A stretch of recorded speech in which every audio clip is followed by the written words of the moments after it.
if you look at like male outcomes in dating, male virginity aged 18 to 30 has increased by 10% over the past 17 years. Mhm. And I think that's obviously like a dog shit stat. Like, is it feminism? Maybe.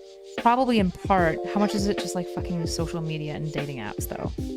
And porn That is the proliferation. argument. The way that I would argue it, not that I'm debating you, but just the way that I would argue it in the debate, women being able to choose their sexual partners is a feminist argument, right? Mhm. Women having license to wear what they want to wear, drink what they want to drink, hang out with who they want to hang out with.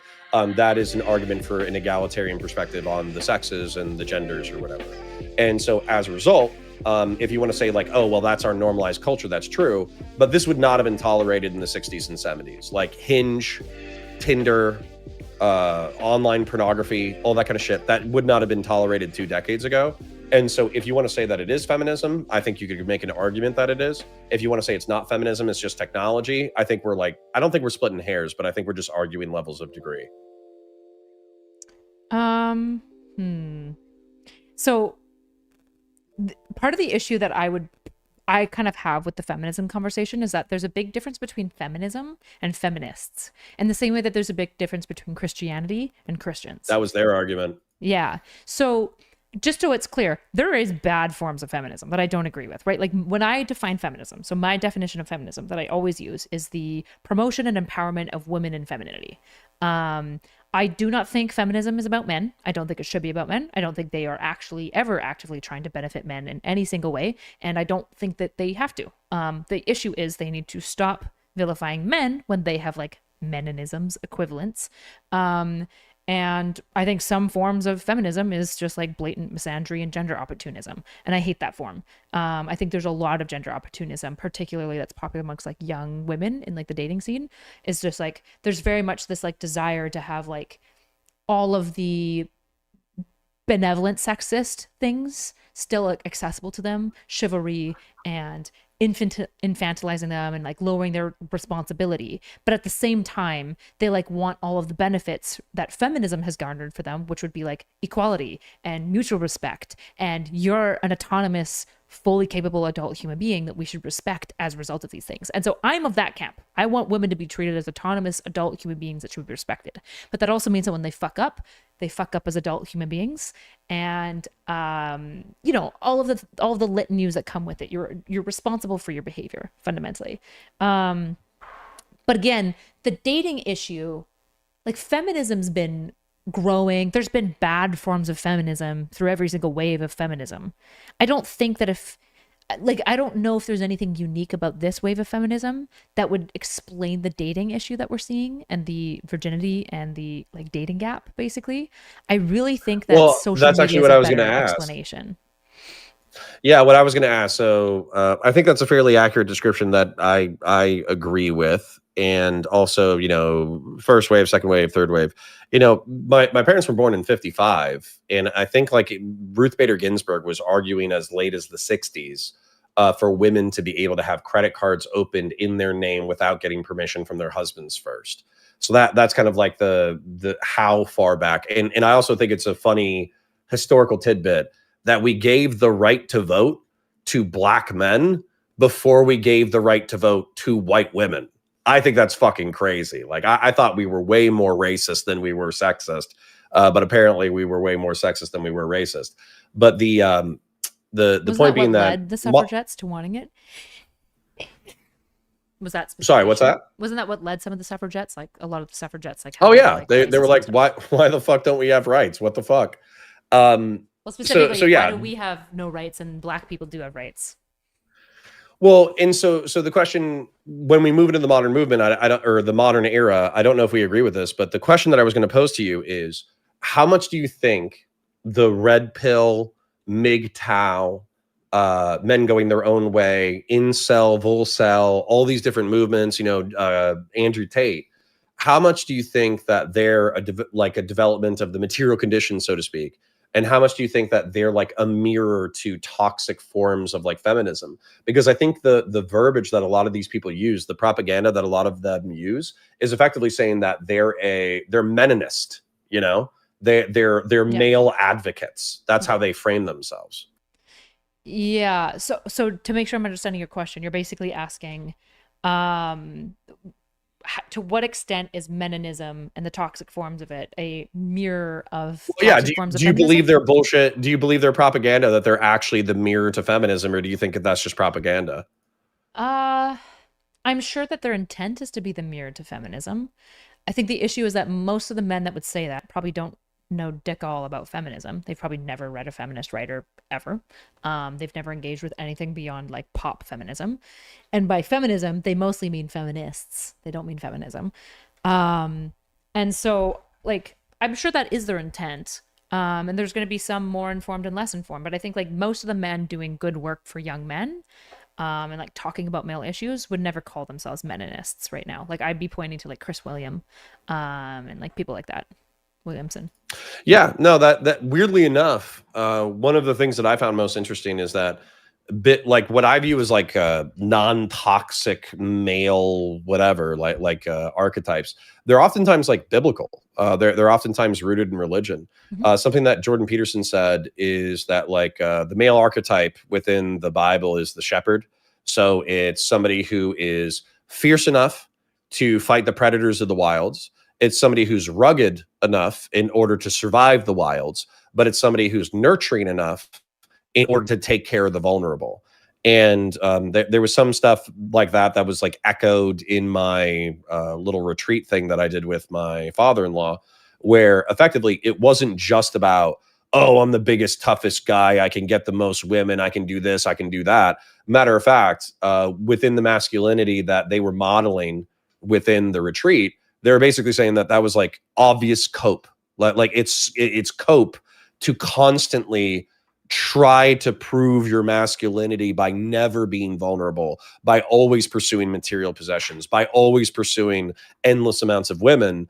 You're effectively insecure in what it is to be a man by constantly needing to prove it. And I think that's just such a opposed perspective to, let's say, the Andrew Tate or red pill version of masculinity. It almost seems childish compared to the philosophy that I'm pursuing. I mean, I would say that like the red pill in the same way. So like what I would say is that like the meninists are very comparable to like the worst of the feminists a lot of the time, right?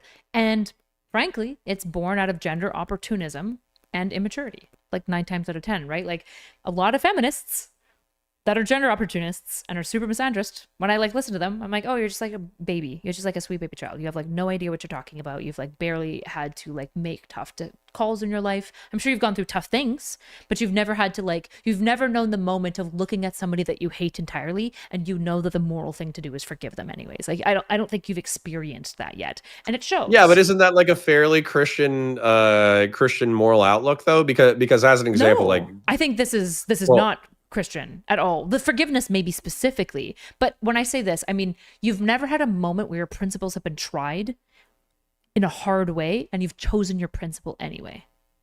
And it shows. yeah, no, I hear that. The place where I want to agree with you real quick is just that, I think a lot of this stuff is rooted in trauma. I think it's rooted in rejection. I think it's rooted in high school, middle school, adolescent rejection. And so it's kind of like a compensation in order to become the archetype of what you think the ultimate, archetypical sexual model is. I think that's a lot of it. But then when it comes to the forgiveness thing, I'm kind of, I want to poke at that, because for me, you're saying like, oh, the principle would be to forgive. What I'm finding increasingly Well, not in is this that people, case. I'm just giving forgiveness as a principle to stand upon, and that's hard to do yeah, so. But I don't think forgiveness is related to the feminists or meninism very much at all. sure. Then I guess that's what I was curious about is excuse me, tested principle.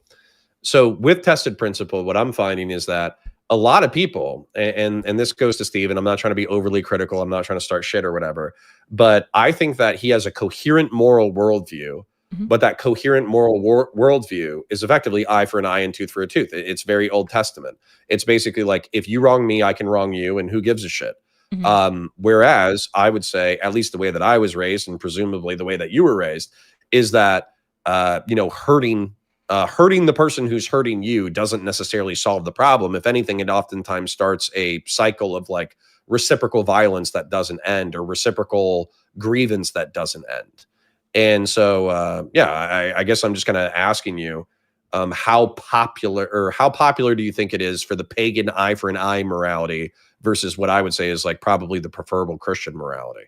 I mean, I think that like fundamentally like rehabilitative justice is like built on this presumption of like forgiveness and like the Christian morality. Like I don't even think it's a secular perspective to say that like, you know, what's that quote, the eye for an eye, the whole world is blind, or whatever. And obviously there's, I don't know if you've ever seen, I forget which movie it is, but it has this great line where it's like, you know, I hate that quote because it doesn't leave the world blind. One guy's got one fucking eye left and now he can dodge everything. I don't know if you've ever seen that movie. And then you're king of the fucking world because you have one eye. Yeah, you just have to be the last guy standing. That's a good analogy, I think, for like where we're at politically, where it very much feels like both sides are being like an eye for an eye, fuck you. And it's like one, and they're just hoping that they're going to have the one eye left at the end. Oh, and Christians are doing that. Well, that's what's driving me crazy is I go onto social media and it's fucking Lauren Chen and Matt Walsh and all these fucking Christian nationalist douchebags. They're all like, yeah, fuck poor people. I hope they starve. If they don't work, then I hope they die. And then they're like, yeah, you try to cancel me. I'm going to cancel you. I'm going to get you fired, motherfucker. And I'm like, whoa, like, number one, if you feel that way, yeah, sure. But how is why would you even make your faith a part of your public persona at all if you don't represent the most like deepest parts of the faith? That's what frustrates the fuck out of me. Yeah, well, Christians being shitty people who don't stand by their principles, take one for 10,000. Pretty much like the most common thing ever, especially fundamentalist Christians. They're just like some of the worst people ever, but that's a different topic for a different day. Gotcha. Well, if you just want to hit feminism, then I mean, we can go off. I know we were talking about feminism, so I don't want to like lose your thread. No, we can bring it back because realistically, you know what? I'll tell you what I'm doing. I'll tell you my Machiavellian game. My Machiavellian game is I think that you're too tolerant of sexual degenerate liberals. And so what I'm trying to do is I'm trying to force you to talk about Christianity. That way they get uncomfortable. That's what I'm trying to do. So, but we can move to feminism. So with feminism, I don't put my religious views on other people, so they probably won't get to it. Yeah, well, you know, difference between you and me. I don't think there's a good secular argument to be super anti-sex. I think it's like you can be anti-dangerous sex, you can be anti-risky sex, but just like anti-sex and slut shaming, and just like when secular people do it, I'm just like, where is this coming from? What grounds do you have on this? And they're like, chlamydia. And I'm like, well, yeah, of course, spreading chlamydia is bad. But that's like biowarfare. Yeah, I agree. Spreading chlamydia is not a good thing. But just like slut shaming generally, and you're like, I just don't get it. I don't get it. It's really strange when secular people do it. Yeah, we could get into correlation and causation and all that bullshit. But that's what happened with our chicken debate. Our chicken debate. You said like, what was it? Like a dead chicken. You can do whatever you want to it, and it has no moral content. And we fought about that for a while. Mm-hmm. But back to feminism. With feminism, I suppose what I was arguing too is, so if you want to say it's more technological than it is actually feminism, it's the dating apps, it's the internet, it's the modern sex culture, it's the hookup culture, or whatever. I would root it back to some of that stuff being enabled by emancipatory feminism, where you're trying to free women to do whatever they can do within a free society. But, you know, I don't really care to split the hairs on that. But what I would say with feminism, as far as like the negative things that we've seen recently, I think Me Too actually probably captures it perfectly. Me Too, documenting the sex abuse of men in positions of power, leveraging money, clout, and influence in order to gain sexual access to women with less power than them. That's something that should be exposed, criticized, socially changed. Mm-hmm. However, it extended out to the point where, like, as an example, Aziz Ansari, you know, like a Indian comedian from Parks and Recreation, was canceled on social media for a couple of weeks, effectively because he went on a bad date. There was a girl who went back to his place. They were drinking, they were hanging out, they were fooling around. She didn't really know if she wanted to hook up. And then halfway through the date, she was like, you know what, I'm not ready. And then he was like, yeah, okay. And it was like awkward and uncomfortable and all that kind of shit. And, you know, maybe he tried to make a move again and it didn't go anywhere, but he wasn't like a rapist. but the way that he was treated was like he had done something wrong besides courting a woman, trying to engage in sex, then the woman saying, no, I'm not ready to go that far, and then it getting awkward afterwards. Gotcha. I mean, I don't know anything about that situation because my chat's being like, that's an oversimplification, and he harassed her. So I don't know anything about it. So I guess Yeah, well, I mean, that's what I'm talking about, though, because if you go so far as to say that courting a woman, getting drinks, going back to your place, hooking up, and then the woman cutting it off at a certain point and it being awkward after that point, then you're kind of eliminating the awkwardness of the courting process. Yeah, I mean, I think we've done this thing where, like, so somebody in my chat saying, like, enthusiastic consent. Enthusiastic consent would be, like, the best bar for things to be. The issue is that, like, especially when you're dating young people are too nervous to give enthusiastic consent because there's a lot of risk. If you, like, seem too over enthusiastic about hooking up and fucking, you might be a dirty little whore and he might not be into you, and then it's really embarrassing, right? So, like, enthusiastic consent is a really nice thing. The problem is that it's not realistic for, like, a lot of couples, a lot of people that end up in sexual engagements. It's a little bit more like slippery and hard to know. And I think one of the issues that we've done in society, particularly amongst the left, which is very religious of us in this way, is we've taken anything that isn't like the most morally good action, like the most moral, and then we've said anything that's not that is like bad. And we've really vilified the morally neutral. And I think this has happened a lot in sex, right? I think there's a lot of morally sexually neutral stuff that happens all the time that people are like, well, that's a little weird. And you're like, again, weird doesn't mean bad. Weird doesn't mean bad. Bad means bad. But the problem that we have is, like, with sexual consent, for example, the line at where something becomes bad is really slippery. It's really hard to know. And the stakes are really high, right? Because if you have a bad sexual interaction, well, if that guy never finds out, but the girl lives through it, that might be like a key trauma for her for the rest of her life, right? That she, like, remembers. And so there's like this really slippery situation where it makes sense why people just want the best, the most ethical to be the minimum, because the most ethical means that there's no errors, right? There's no, like, what we would in, like, stats call, like, the type 2 error, right? The person who, like, kind of fell through the cracks and the innocent man put in jail, right? Like, we're trying to minimize that as much as possible with sexual consent. And I don't know if this is like a pure feminist thing. It is feminism in large part that's driving it.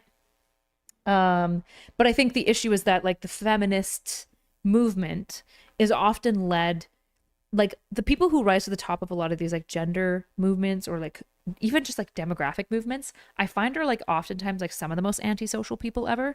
Like, they're not the insecure kid that was bullied. They were the bully. They were, like, the narcissistic piece of shit who saw this gender opportunity as an opportunity to champion themselves and rise up to the top quickly and stomped on everyone on the way down, which is why all of the leaders of, like, a lot of the pop feminists are fucking assholes, and a lot of the popular meninists are fucking sex traffickers, you know?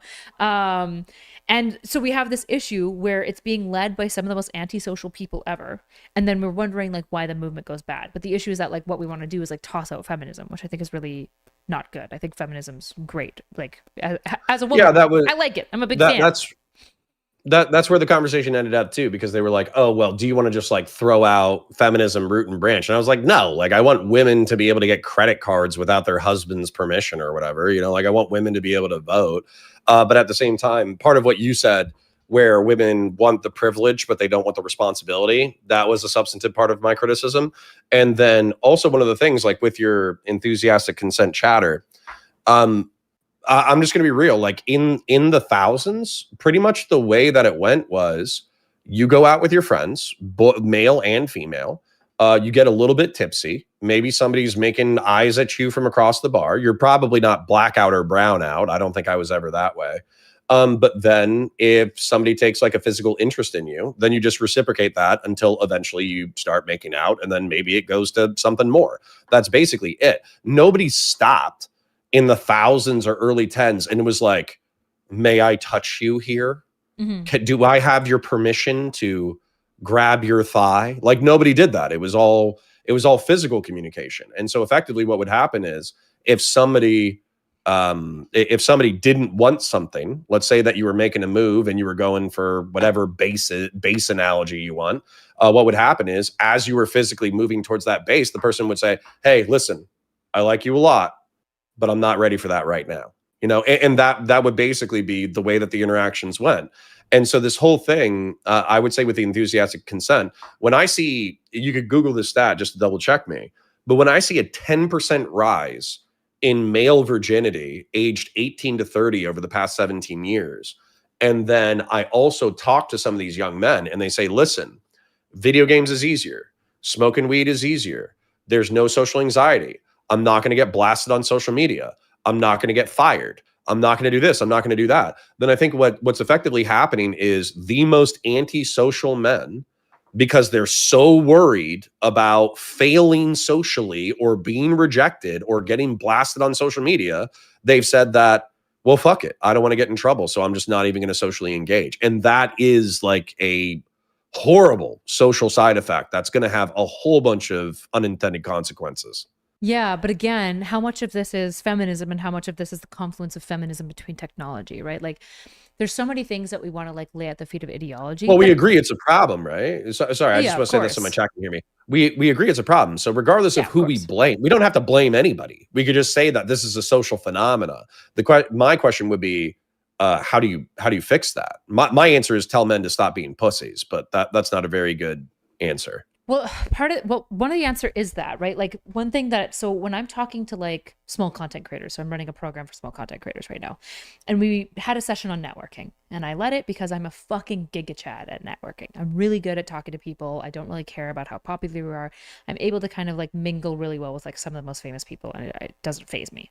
And one of the lessons that I've learned in this is that if you're the type of person who is like too nervous because you don't want to bother them, you recognize, oh, it's a famous person, or in this case, it's a girl. This is the analogy, making the analogy here for the autistic people in the chat who won't follow it.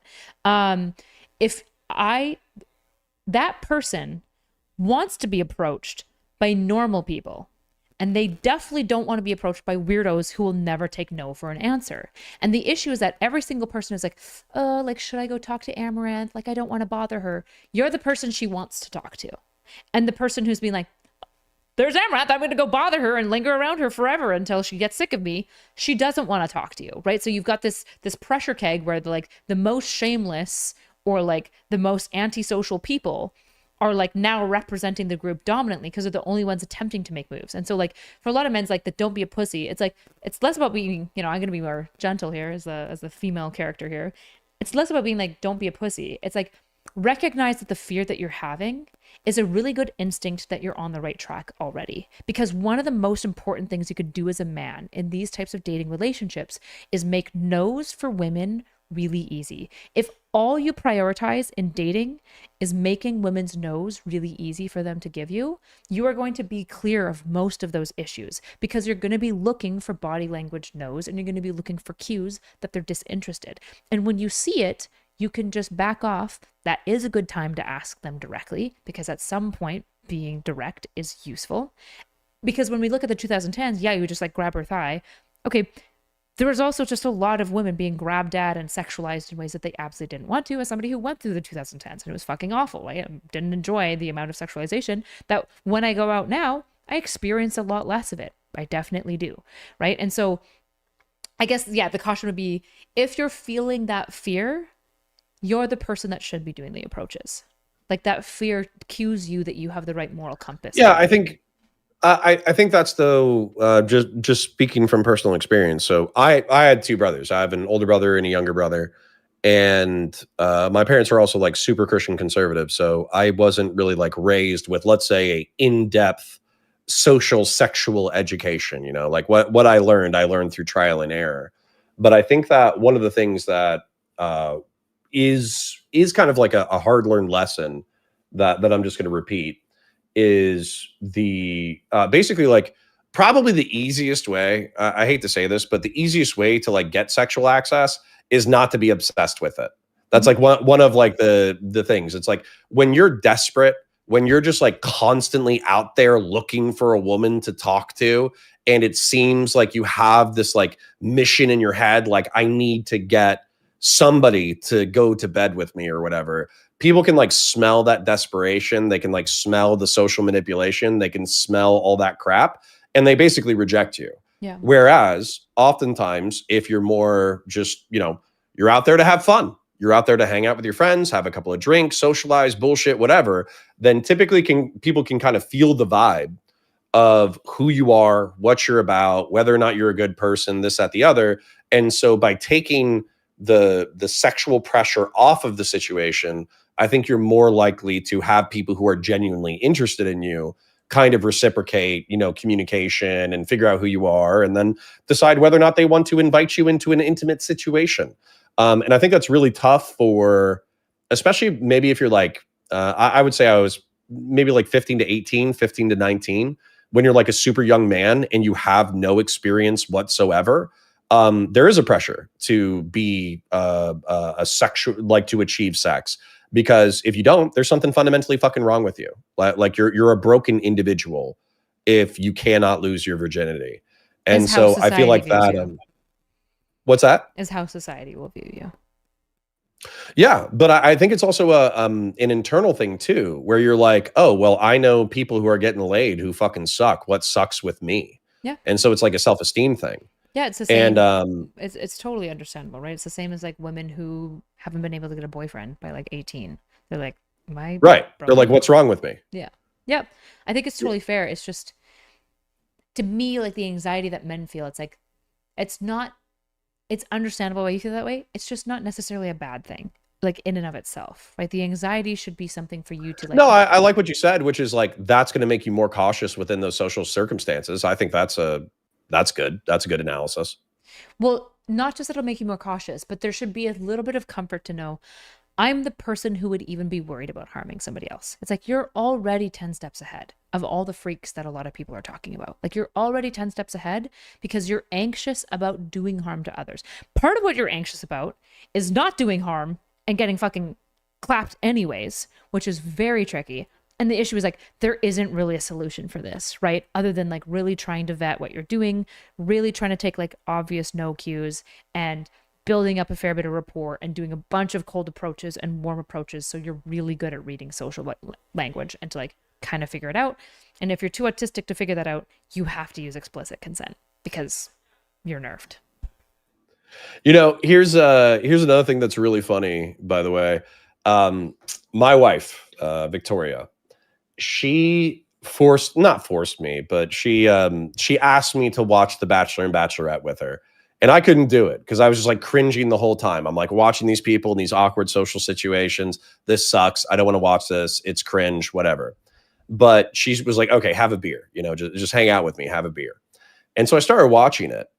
And what was so interesting about the way that it was shot is that The Bachelor and the Bachelorette, I swear to God, it's like shot for effectively to be like a crash course on body language and bullshit. Yeah. And that's what it really is. It's not about it's not about analyze.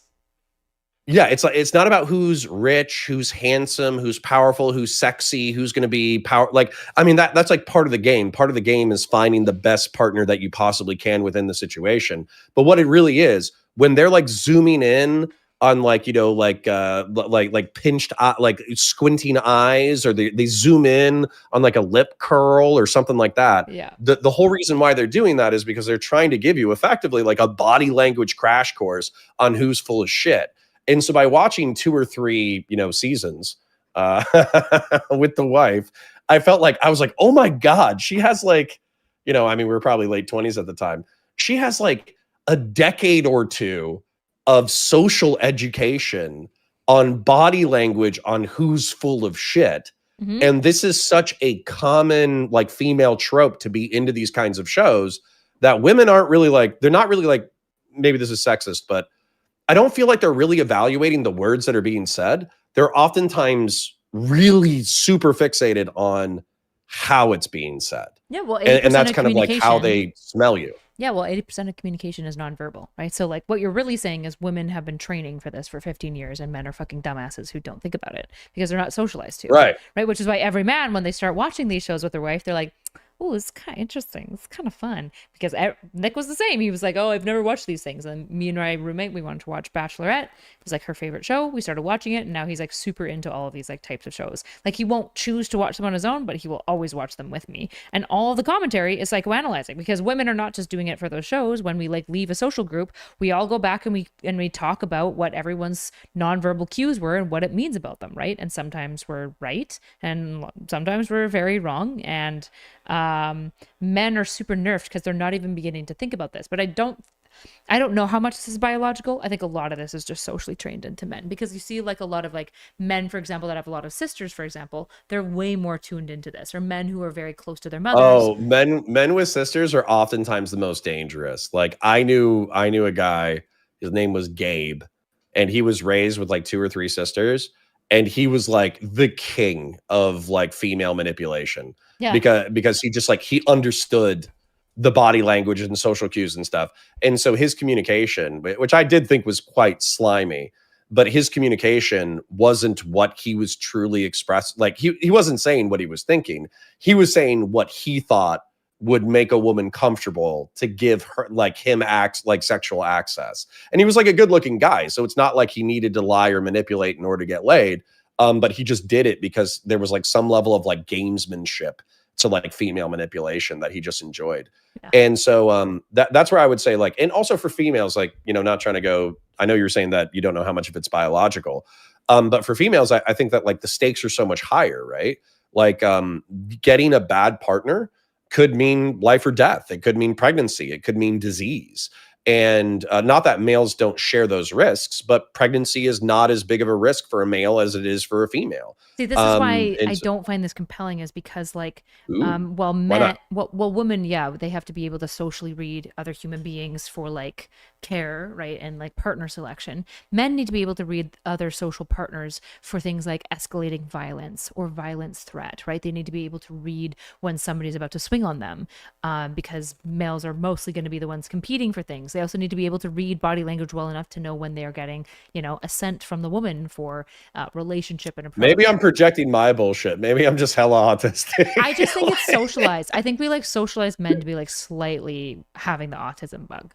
Because like I was raised by my dad. I was a lot closer to my dad. So like I communicate in a very masculine way, and I've had to learn a lot more like code switching to like what we would call like womanese, which I actually, just so it's clear, I think womanese is just more sophisticated communication, like by and large. I think like some of the directness that they lose is like unhealthy, but most healthy women are also quite direct as well, right? Like when they've like worked past like the shit where we tell women that they're not allowed to be mean or ask for things. I really do think that like women have a more sophisticated communication system because they are paying close attention to the nonverbals, which can be amazing when somebody's having a hard time communicating and they can pick up on the nonverbals to kind of like mind read them. It's a pain in the ass when you're trying to shield them from how annoyed you are at them, and they can pick up on it anyways because they can read all of your nonverbals. Well, and that's where I would go back to like advice for young males or whatever. If the vibes are off, like even if you don't understand why the vibes are off or whatever, then just read your instincts and go, okay, well, it was nice talking to you. Have a good night. You know, because you're not really gonna, if there's somebody who's interested in you, and they're genuinely interested in you, and the vibes are a little bit off, and you say, well, hey, it was cool talking to you. You have a good night or whatever.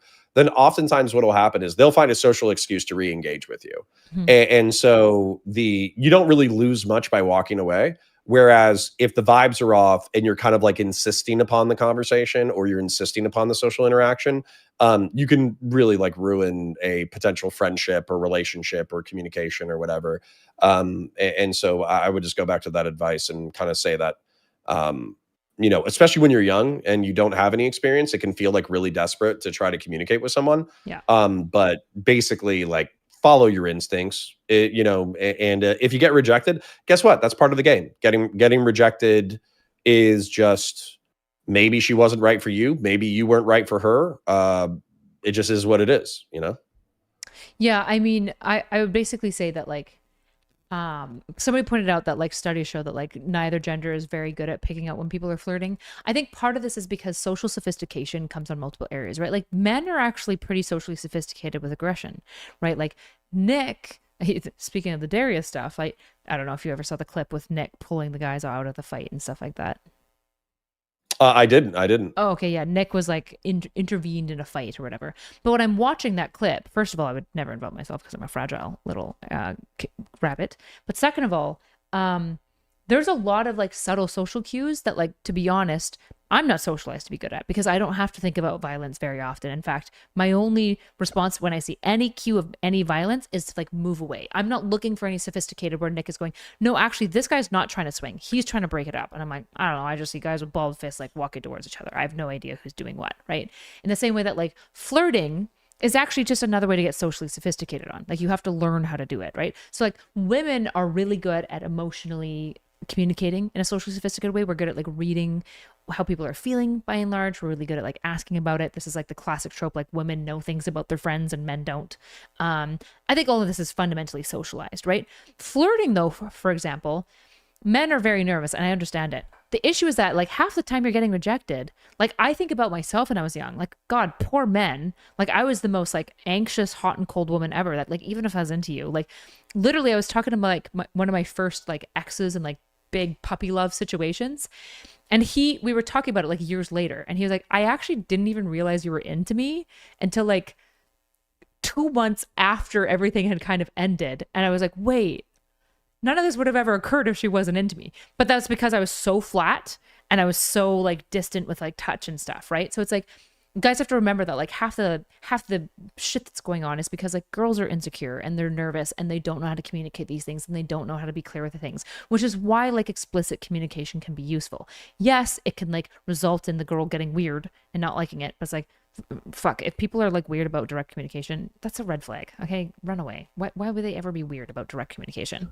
Well, no, that actually goes back to another thing that I hate to say I learned like really, really late in life. I don't like it. But there was a conversation that I was having, weirdly enough, when I was transitioning into full-time content creation, where I felt like I was asking a potential business partner for investment.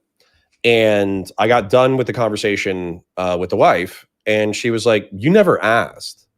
Like I was like, no. Like I said, like I'm working on this project. You know, this is how much I would need. This is what I'm trying to do. Blah blah blah blah blah. And she's like, yeah, but you never said, hey, do you want to go in on this project with me? You never said that sentence.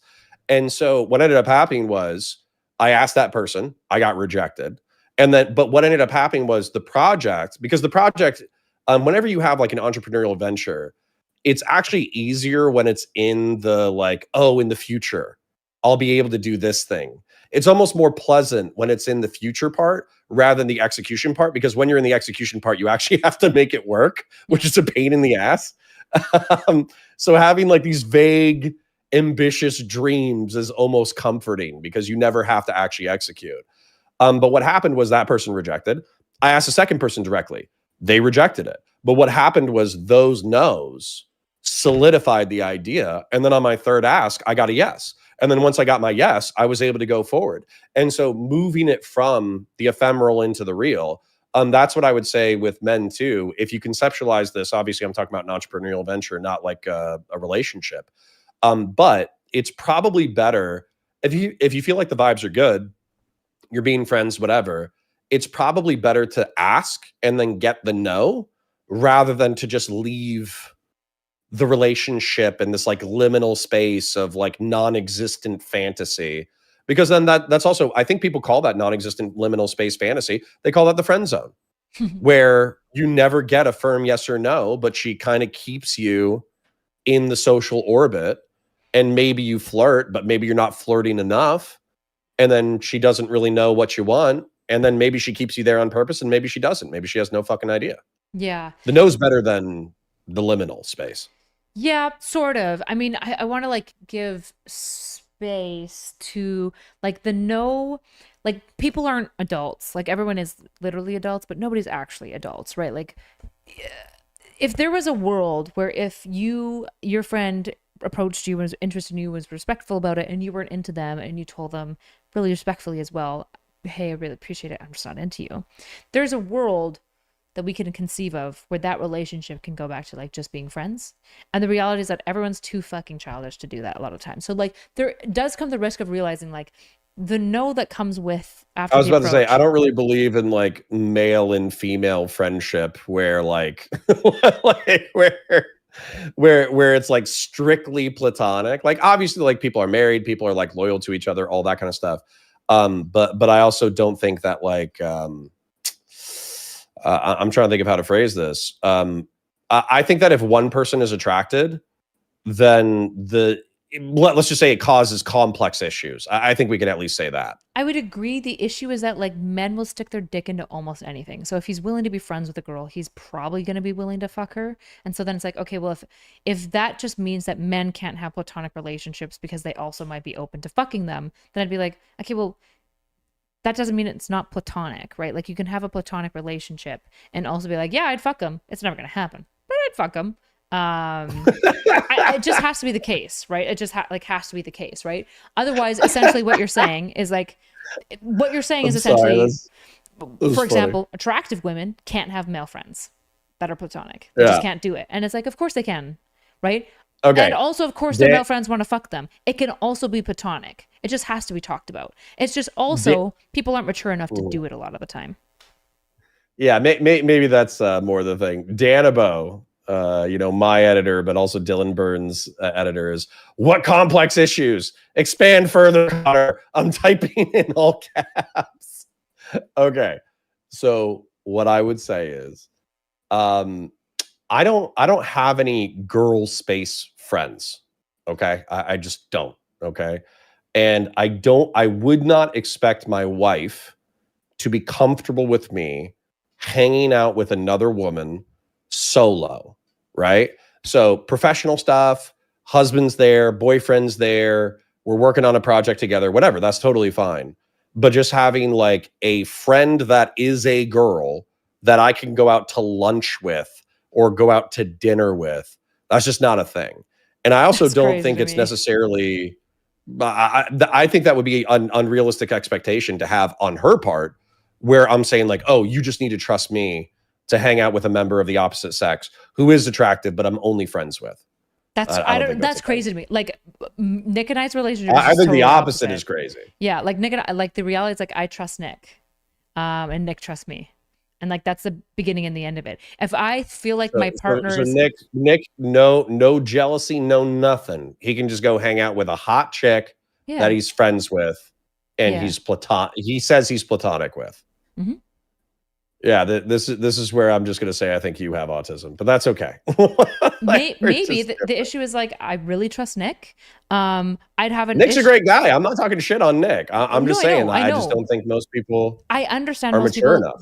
I agree. Most people aren't mature enough. The issue is that I do think it's fundamentally like kind of a maturity thing, or like maybe like some couples have legitimate trust issues, right? Like if you've had like some weird issues around sexuality in the past, or like you started from cheating and stuff like that, there's reasons why couples might be extra cautious about sexuality and stuff like that. The issue is that like, if I feel like the only way I can trust Nick is so long as I like keep a bit of a tab on him and like somewhat like mitigate like the social spaces he's in, then I'm like, I don't really trust Nick at that point. I trust the rules I imposed around Nick and for him to respect those rules. And it's like, well, my rules with Nick are he's not allowed to fuck other women or start a romantic relationship with him. Those are my rules. And he has the same rules with me, and we'll just like honor them.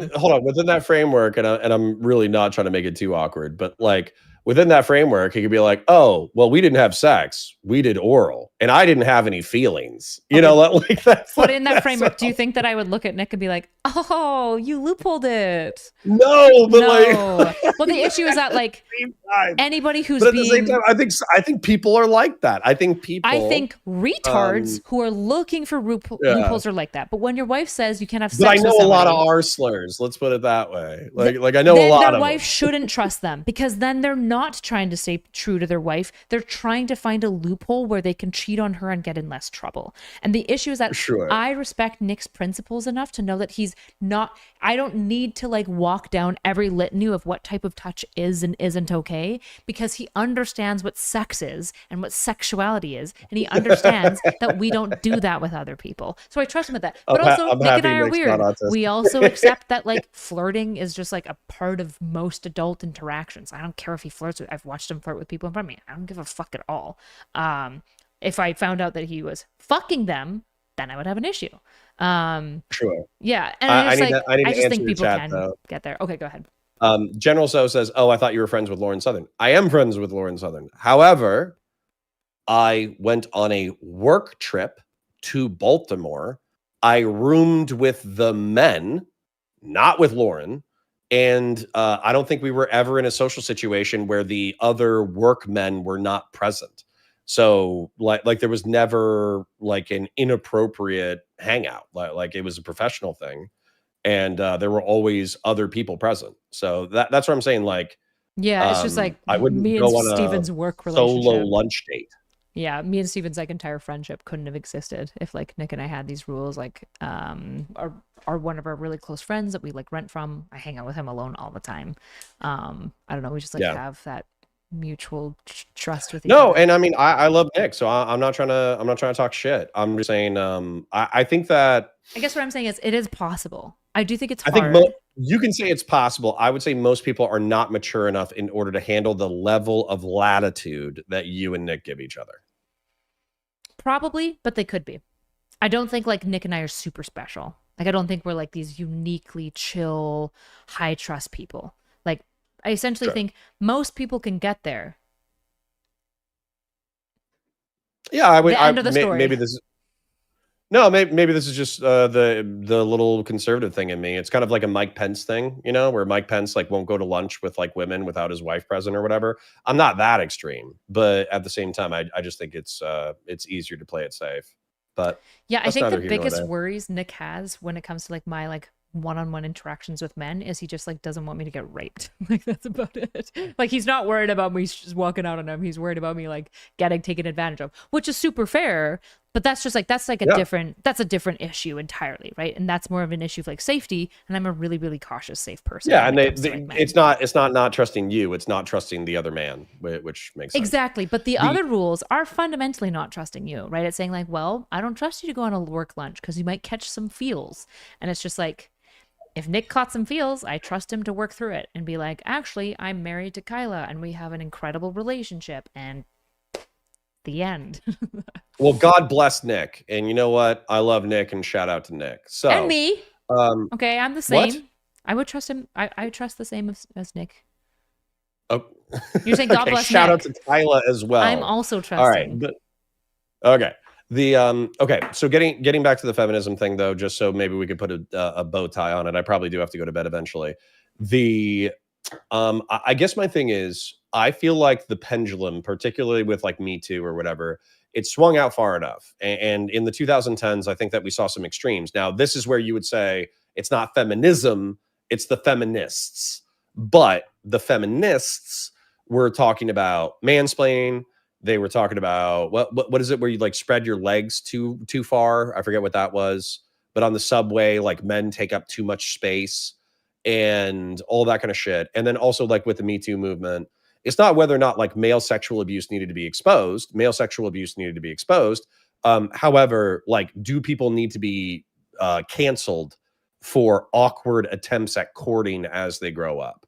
And so I would say correlatively, this correlating with of young men dropping out of the dating pool entirely, I would say that this is a bad side effect. It needs to be reeled back in. We need to offer young men more grace when they're figuring out their social stuff. And then also in the era of social media, we borderline might need some fucking boot camps. Like we might need Kyla to watch episodes of The Bachelor and Bachelorette and explain the female perspective on body language and all that bullshit, because a lot of dudes just they don't know their elbow from their asshole. Yeah, I mean, I think social skills training would be really good. I think this is something that I really liked about pickup artistry. So like way, way, way back before it was like red pill, is that I think pickup artistry was like the best resource that men had. There was like a couple of things, like some ideological things I don't like, but the skills they gave men were like by and large like pretty good. And then it's turned more into like recently, like pickup artistry before was like, how do you be charismatic essentially? And how do you look for no's? And now it's been like, how do you sidestep her nose and convince her that she actually wants you when she definitely doesn't? Don't like that stuff. I was I just going want to to be say very that that's clear. my impression. That's my impression of pickup artists. My impression of pickup artists is like basically it's like the sleazy salesman. That's my impression of it. A lot of them became that, but like some of the first ones, like old, like in like 2005 to like early YouTube space. I think it's called the Pickup Guys. That was like the main group that Nick watched. That's where he gets like most of his dating, like charisma and stuff skills from. They were like pretty decent. And then a lot of like the issue with any group that's focused on a demographics issues is they often become very weird and hateful towards the opposing group, right? So like feminists become misandrous because feminists' interest is women, and the thing that most often leads to problems for women is men, the opposing group, which creates this really intense incentive structure in feminism to be misandrous. I think meninism has the same issue. Any male-oriented group often becomes very angry towards women because it's catering towards men and their issues, and so it becomes an echo chamber. I think that's where like faith-based stuff. I know a lot of people are like super hostile to religion, particularly in this space. But what I would say is that like I don't see any problems with Jordan Peterson's prescription for biblical masculinity, where it's like, you know, tough enough to survive the environment, tough enough or vicious enough to fight predators, and nurturing enough to nurture the vulnerable. I think that's like a perfect example of positive masculinity. Yeah. And then I would also say with my retreat, what was interesting was I was sharing part of the stage of life that I'm in, especially having young kids and being married. You know, my wife and I have been together for 13 years now. So it's hard to not let the logistics of life, especially when you have kids, overtake your relationship. And so what ended up happening was I was kind of worried that I was going to share some of my experiences and I was going to be totally alone. But what ended up happening was nearly every single man who was there, who was in a committed relationship for a prolonged period, they identified that they had gone through a similar phase where the balancing of your relationship with your wife versus being a father versus managing a household versus managing a career. It's hard to balance all of those things, and calibrating that is super difficult. Mm-hmm. And so that kind of like positive male enforcement, you know, I didn't get around with the fellas and they were like, oh yeah, fuck her. She doesn't appreciate you. She's a piece of shit. You should get divorced. Like that's not what happened. They were like, yeah, bro, I went through that. This is how we figured it out. So, that's where I think, maybe scripture isn't the solution, but some kind of emphasis on like pro-social positivity needs to be there.